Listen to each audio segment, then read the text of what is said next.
নমস্কার বন্ধুরা, আশা করছি আপনারা খুব ভালো আছেন। আমিও ভালো আছি। আজকে বুধবার, দুপুর এখন 12টা বাজে। তা আজকে আমি কি রান্না করলাম আপনাদের সাথে শেয়ার করছি।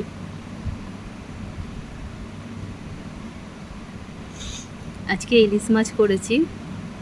নুন হলুদ দিয়ে ইলিশ মাছটাকে ভেজে নিলাম।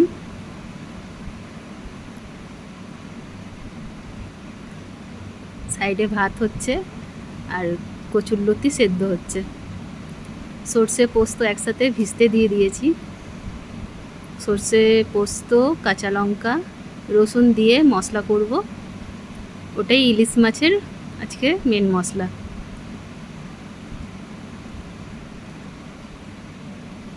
মাছগুলো এক এক করে সব ভাজা হয়ে গেলে কালো জিরে ফোড়ন দেবো, দিয়ে মশলাটা দিয়ে কষিয়ে নেব। আর মাছের মাথা, মাছের যা তেল থাকবে ওটা দিয়ে কচুরলতি করে নেব। কচুরলতিতেও একটু সর্ষে রসুন বাটা দেব, আর ফোড়নে দেব শুকনো লঙ্কা আর কালো জিরে দিয়ে কচুরলতিটাকে কষিয়ে নেব নুন হলুদ দিয়ে। মাছের মাথা দিয়ে সুন্দর করে শুকনো শুকনো যখন হয়ে যাবে নামিয়ে নেব।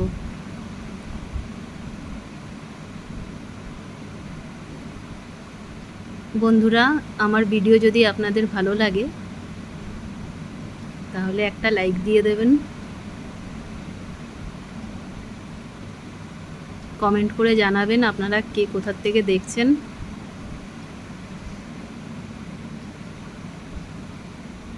বন্ধুরা, আমি থাকি রাজচন্দ্রপুর, এটা হাওড়া ডিস্ট্রিক্টের মধ্যে পড়ে। আমাদের এখানে প্রচুর গরম।